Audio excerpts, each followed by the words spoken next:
Good morning, જય શ્રી કૃષ્ણ વિદ્યાર્થી મિત્રો.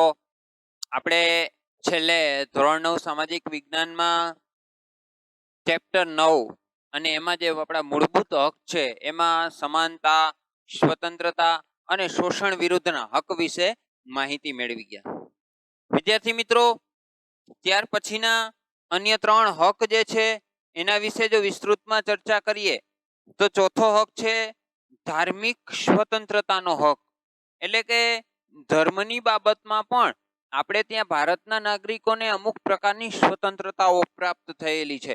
દાખલા તરીકે કોઈ પણ રાજ્યના વહીવટી બાબતમાં સત્તા સ્થાને કે પછી ચૂંટણીઓમાં અલગ અલગ જગ્યાએ જે ફોર્મ ભરવાના હોય છે એમાં કોઈ પણ ધર્મનો વ્યક્તિ જે છે એ ઉમેદવારી નોંધાવી શકે છે. જો મત આપવાની વાત હોય તો એમાં પણ કોઈ ધાર્મિક ભેદભાવ રાખવામાં આવતો નથી. અને જો ધર્મની વાત કરીએ તો આપણે અગાઉ પણ ચેપ્ટર 8 માં ભણી ગયા છીએ બિન સાંપ્રદાયિકતા. અહીંયા એ જ બાબતને થોડીક વિસ્તૃતપણે રજૂ કરી છે. કોઈ પણ વ્યક્તિ પોતાનો ધર્મ સ્વતંત્ર રીતે પાળી શકે છે, એનો પ્રચાર કરી શકે છે, એનો પ્રસાર કરી શકે છે. હિન્દુ હોય તો એ મંદિરમાં જઈ શકે છે, પોતાના સરઘસો કાઢી શકે છે. મુસ્લિમ હોય તો એ સહજપણે મસ્જિદમાં જઈ અને પોતાની નમાજ પઢી શકે છે કે પોતાના તહેવારોની હર્ષભેર ઉજવણી કરી શકે છે. અને લોકોને પણ એ પોતાના ધર્મનો પ્રચાર કરીને પોતાના ધર્મમાં ભેળવવા માટેનો પ્રયત્ન પણ કરી શકે છે. આવા પ્રકારની સ્વતંત્રતા આપણે ત્યાં છે એને કહેવાય છે ધાર્મિક સ્વતંત્રતા. જોઈએ પાઠ્યપુસ્તકના આધારે ધાર્મિક સ્વતંત્રતા વિશે. ધાર્મિક સ્વતંત્રતાનો હક ભારતના કોઈ પણ નાગરિકને અંતઃકરણ અનુસાર પોતાને મનપસંદ ધર્મમાં માનવાનો, તેનું પાલન કરવાનો અને તેનું પ્રચાર પ્રસાર કરવાનો સમાન અધિકાર આપણા બંધારણે ઘડ્યો છે. એટલે કે આ અધિકાર જે છે આપણા બંધારણમાં આપવામાં આવ્યો છે. પરંતુ આ સ્વતંત્રતા જાહેર વ્યવસ્થા, નીતિમત્તા અને સ્વાસ્થ્યને બાદ ન આવે તે રીતે વ્યાજબી નિયંત્રણોને આધીન રહીને ધાર્મિક સ્વતંત્રતાનો અધિકાર ભોગવવાનો છે. જો આ આપણે અધિકાર ભોગવવાનો છે, સ્વતંત્રતા ભોગવવાની છે, પણ કેવી રીતે? તો કે જાહેર વ્યવસ્થા કે જે નીતિમત્તા છે એને ધ્યાનમાં રાખીને, નહીં કે પછી આપણે આપણા ધર્મના વધુને વધુ વ્યાપ માટે અન્ય કોઈ પાસેથી બળજબરીપૂર્વક એને આપણા ધર્મમાં સમાવવો, ધર્માંતરણ કરાવવું, એવું નહીં. નીતિમત્તાને આધારે આપણે આપણા ધર્મનું પાલન કરી શકીએ છીએ. ધાર્મિક ક્રિયાકાંડો, પ્રાર્થના કે પૂજા કરવાના સ્વતંત્રતાનો સમાવેશ પણ આમાં થાય છે. અમુક ધાર્મિક ક્રિયાકાંડો જે આપણે કરીએ છીએ, પ્રાર્થના કરીએ છીએ, પૂજા કરીએ છીએ, તો એ બધાનો આમાં સમાવેશ થાય છે. ક્રિયાકાંડોમાં પણ ઘણી બધી બાબતોનો સમાવેશ થાય. જન્મતાની સાથે જ આપણને ખબર છે કે 16 મુખ્ય સંસ્કાર છે. એ ગર્ભાધાન સંસ્કારથી લઈ અને અંતિમ સંસ્કાર જે આપણે કહીએ માણસ મૃત્યુ પામે ત્યાં સુધીના જે કર્મકાંડો છે કે મૃત્યુ પછીના પણ ઘણા બધા કર્મકાંડો જે છે આપણને ખબર છે કે ઘણા બધા બ્રાહ્મણો દ્વારા શ્લોકો બોલાય છે અને અલગ અલગ રીતે એ કર્મકાંડ કરવામાં આવે છે. તો આવા કર્મકાંડો, પૂજા, પ્રાર્થના એ બધાને પણ અમુક પ્રકારની સ્વતંત્રતાઓ આપવામાં આવેલી છે. ભારતમાં રાજ્યને પોતાનો કોઈ ધર્મ નથી કે ભારતનું રાજ્ય કોઈ ધર્મ કે સંપ્રદાયના સિદ્ધાંતોને કે માન્યતાઓને આધારે ચાલતું નથી. ભારત દેશ છે એ બિન સાંપ્રદાયિક છે, એને કોઈ ધર્મ છે નહીં કે કોઈ એક ધર્મને આધારે એ ચાલતું નથી. સર્વ ધર્મ સમભાવ, સર્વ ધર્મ સમદ્રષ્ટિ, આ વિચારોને આધારે આપણું ભારત દેશ અને એનું બંધારણ ચાલનારું છે. રાજ્ય કોઈ પણ સમુદાયની ધાર્મિક બાબતોમાં અને ધાર્મિક માન્યતાઓમાં દખલગીરી કરી શકશે નહીં. એટલે કે રાજ્ય સરકાર કોઈ પણ સમુદાયની જે ધાર્મિક બાબત છે કે એની માન્યતાઓ છે એમાં દખલગીરી કરી શકશે નહીં. ધાર્મિક અને સખાવતી હેતુઓ માટે સંસ્થાઓ સ્થાપવાનો અને તેમનું સંચાલન અને વહીવટ કરવાની સ્વતંત્રતા પણ ધાર્મિક સમૂહોને આપવામાં આવી છે. અમુક પ્રકારની ધાર્મિક અને પોતાના ધર્મ કે જાતિ માટે અમુક પ્રકારની જે સંસ્થાઓ છે એ સ્થાપવાનો કે એનું સંચાલન કે વહીવટ કરવાની સ્વતંત્રતા પણ જે ધાર્મિક સમૂહો છે એને જ આપવામાં આવી છે. એમાં રાજ્ય સરકાર કે સરકાર જે છે એ કોઈ પણ પ્રકારની દખલગીરી કરશે નહીં. કોઈ પણ રાજ્ય જાહેર કરવેરા દ્વારા ઊભા કરાયેલા જાહેર ફંડનો ઉપયોગ કોઈ ખાસ ધર્મ કે સંપ્રદાયના લાભ કે અભિવૃદ્ધિ માટે કરી શકાય નહીં.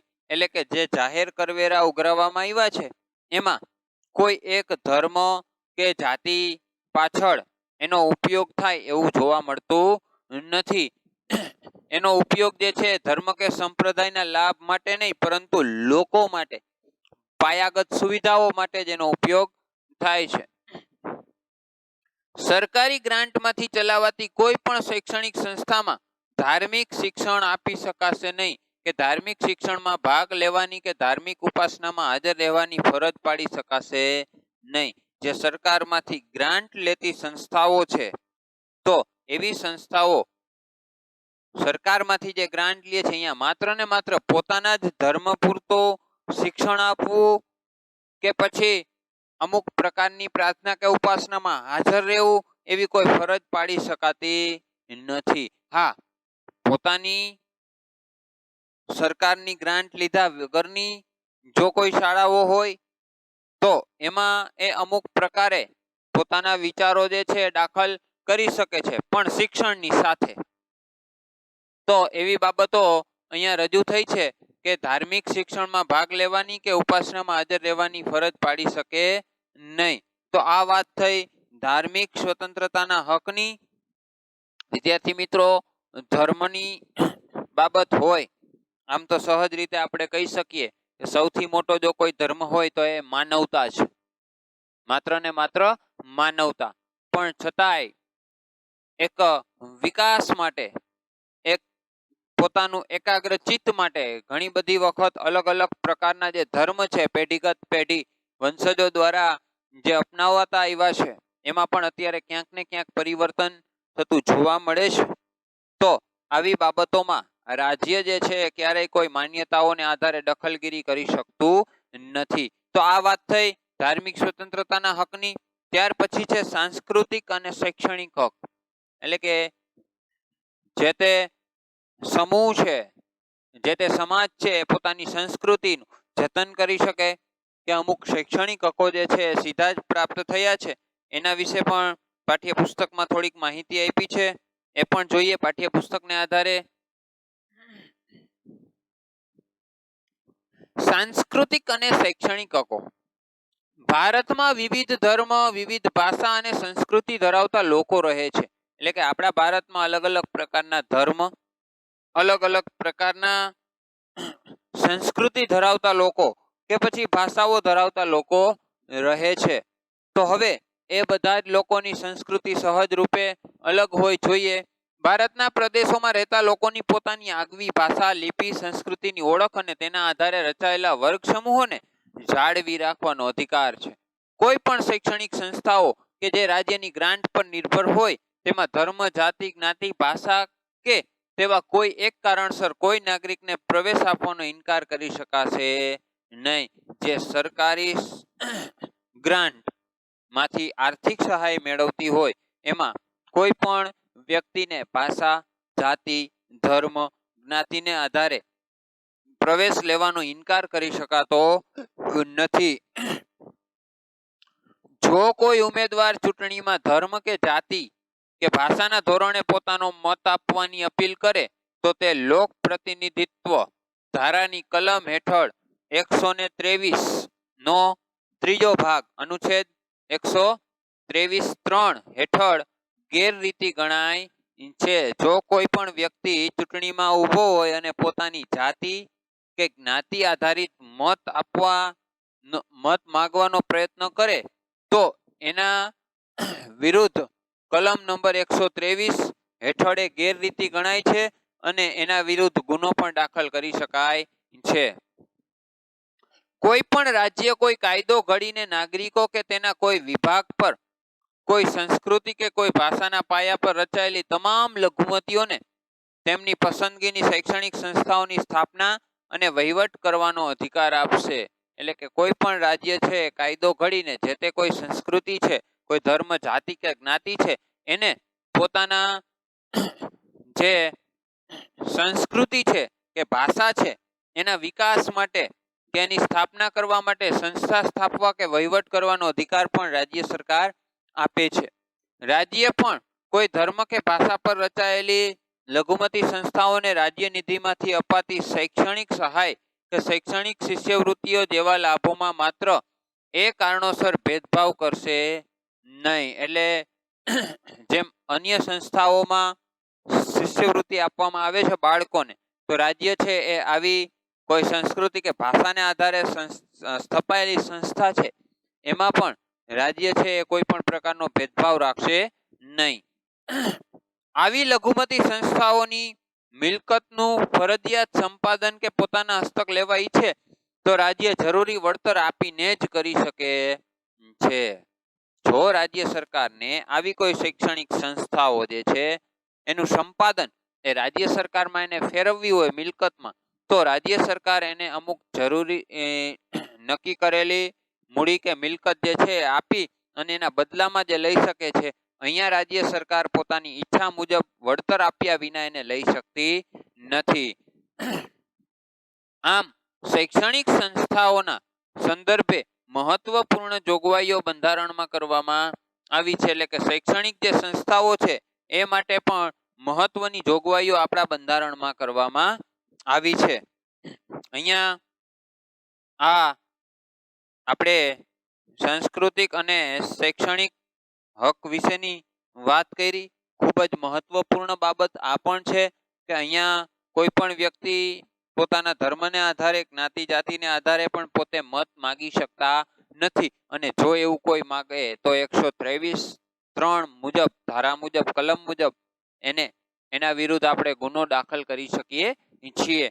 તો આ અહીંયા આપણે બીજા બે મહત્વના હક વિશે વાત કરી, ધાર્મિક સ્વતંત્રતાનો હક અને સાંસ્કૃતિક અને શૈક્ષણિક હક. તો વિદ્યાર્થી મિત્રો, ત્યાર પછીનો હક છે છઠ્ઠો હક, બંધારણીય ઈલાજોનો હક. એક અધિકાર આપવામાં આવ્યો છે. કહેવાય છે કે ખૂબ જ સરસ મજાનું સંચાલન પણ કરીએ, પણ જો એનો યોગ્ય વહીવટ ન ચાલે કે એમાં પણ ક્યાંક ને ક્યાંક જો કંઈક ને કંઈક ભૂલ રહી જતી હોય એવું ઘણી વખત બનતું હોય છે. તો અગાઉ આપણને જે 5 હક આપેલા છે એમાં ક્યાંક ને ક્યાંક જો એ હકોનો ભંગ થતો હોય કે અન્ય કોઈ પણ બાબત હોય તો એ હક વિરુદ્ધ આપણે અદાલતમાં જઈ શકીએ છીએ અથવા તો એના વિરુદ્ધ આપણે ફરિયાદ દાખલ કરી શકીએ છીએ. એના માટેનો આ મુખ્ય મહત્વનો હક છે છઠ્ઠો હક, બંધારણીય ઈલાજોનો હક. કે જો એ અગાઉ આપેલા હકોનું યોગ્ય પાલન ન થઈ શકે તો એના વિરુદ્ધ આપણે અદાલતમાં જઈ શકીએ છીએ. વિદ્યાર્થી મિત્રો, તમે પણ ધોરણ 8માં ચોથા ચેપ્ટરમાં પ્રથમ સત્રમાં જોયું હશે સર્વોચ્ચ અદાલત. એમાં પણ એક માહિતી આપેલી હતી કે સર્વોચ્ચ અદાલતે એક અરજીનો સ્વીકાર કરેલો છે 1980ના દશકમાં, જાહેર હિતની અરજી. એટલે જો કોઈ પણ વ્યક્તિના મૂળભૂત હકનો ભંગ થયો હોય તો એના માટે એક અલગ વ્યવસ્થા કરવામાં આવી છે.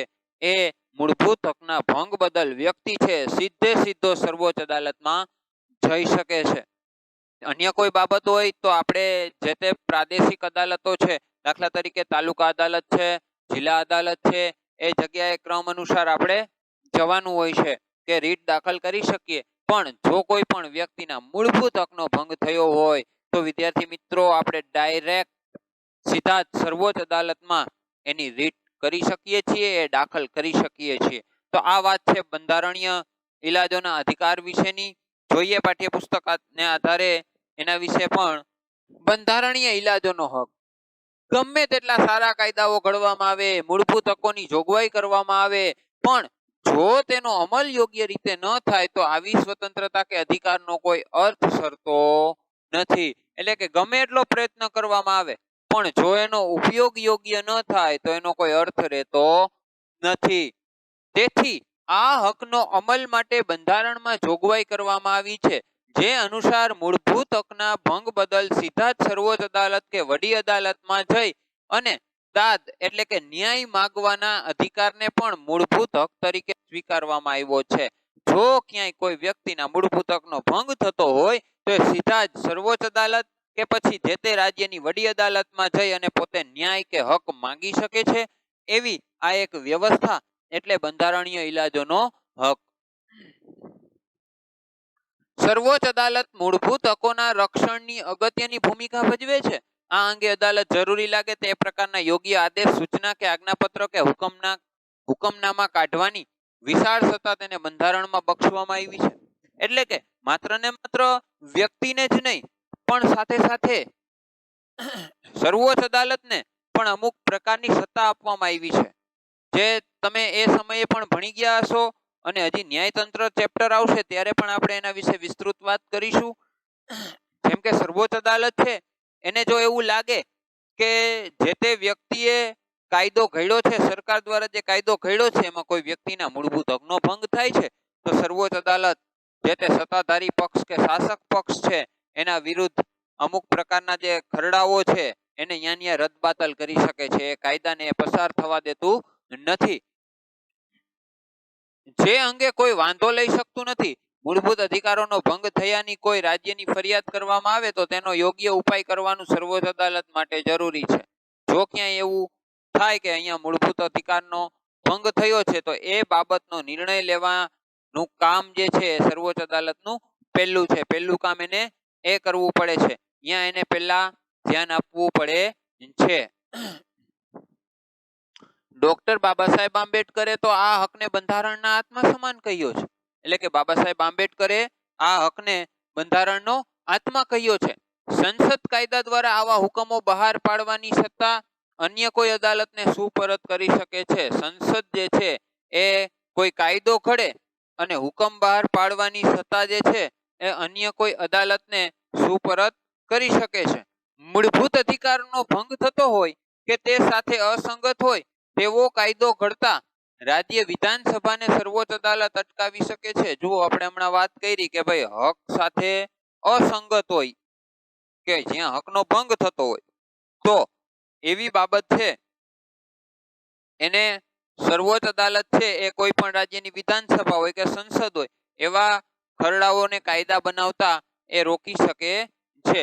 આમ આ હક કોઈ પણ નાગરિકને મૂળભૂત હકના ભંગ બદલ અદાલતમાં જવાનો હક અને એ હકોનું રક્ષણ મેળવવાનો હક છે. આમ બંધારણમાં બક્ષવામાં આવેલા મૂળભૂત હકો ભારતીય નાગરિકો માટે ઉપલબ્ધ કરાયા છે. આપણે મુખ્ય 6 હક જોયા. એ આપણા બંધારણમાં મુખ્ય જે 6 હક છે એ વ્યક્તિના વિકાસ માટે, નાગરિકોના મૂળભૂત હક માટે ઉપલબ્ધ કરવામાં આવ્યા છે. આ હકો સરકાર સામે એટલે કે કેન્દ્ર સરકાર હોય કે રાજ્ય સરકાર હોય એની સામે આપવામાં આવ્યા છે. મૂળભૂત હકો બધા સમય માટે બધા નાગરિકો માટે ઉપલબ્ધ છે, પરંતુ કટોકટીના સંજોગોમાં અમુક મૂળભૂત હકો સ્થગિત કરી શકાય છે. કોઈ પણ નાગરિકના મૂળભૂત હક છીનવાઈ જાય તેવા કોઈ પણ કાયદાઓ રાજ્ય ઘડી શકતું નથી. તો વિદ્યાર્થી મિત્રો અહીંયા વાત કરી છે દરેક વ્યક્તિને મૂળભૂત હક મળે છે, પણ જો કટોકટીની પરિસ્થિતિ હોય તો અહીંયા અમુક પ્રકારના હક પર નિયંત્રણ આવી જાય છે. રાજ્ય સરકાર નિયંત્રણ મૂકી શકે છે. દાખલા તરીકે આપણે હમણાં જ વાત કરી હતી સ્વતંત્રતાની કે કોઈ પણ વ્યક્તિને મુક્તપણે હરવા ફરવાની સ્વતંત્રતા છે, પણ હમણાં જ આપણે થોડા સમય પહેલા અનુભવ્યું COVID-19 વૈશ્વિક મહામારી. આવી પરિસ્થિતિમાં ઘણા બધા દેશોમાં, ઘણા બધા રાજ્યોમાં જે લોકડાઉનનો સમયગાળો હતો તો એ સમયગાળા દરમિયાન રાજ્યના હિતમાં, સમાજના હિતમાં રાજ્ય કે કેન્દ્ર સરકાર પોતે નિર્ણય લઈ શકે છે અને લોકડાઉનની પરિસ્થિતિમાં આપણે આપણા ઘરની બહાર મુક્તપણે હરીફરી શકતા નહોતા. તો અહીંયા એ જ બાબત રજૂ થઈ છે કે અમુક બાબતોમાં કેન્દ્ર સરકાર કે રાજ્ય સરકાર પોતે મહત્વના નિર્ણયો કે અંકુશ કે મર્યાદા લાદી શકે છે. તો વિદ્યાર્થી મિત્રો અહીંયા આપણે મૂળભૂત હકમાંના 6 હક, પહેલો સમાનતા, બીજું સ્વતંત્રતા, ત્રીજું શોષણ વિરુદ્ધનો હક, ચોથું ધાર્મિક સ્વતંત્રતા, પાંચમું સાંસ્કૃતિક અને શૈક્ષણિક અને છેલ્લો હક એટલે કે બંધારણીય ઈલાજોનો અધિકાર કે હક છે એના વિશે વિસ્તૃતમાં માહિતી આપણે પ્રાપ્ત કરી. પાઠ્યપુસ્તકને આધારિત આપણે માહિતી પ્રાપ્ત કરી. હવે પછી નેક્સ્ટ લેક્ચરમાં આપણે જોશું મૂળભૂત ફરજો વિશે, કે આપણી જે મૂળભૂત ફરજો છે એ કેવા પ્રકારની છે અને એનું પાલન આપણે કેવા પ્રકારે કરવું જોઈએ એના વિશે આપણે જોશું નેક્સ્ટ લેક્ચર. નમસ્કાર, અસ્તુ.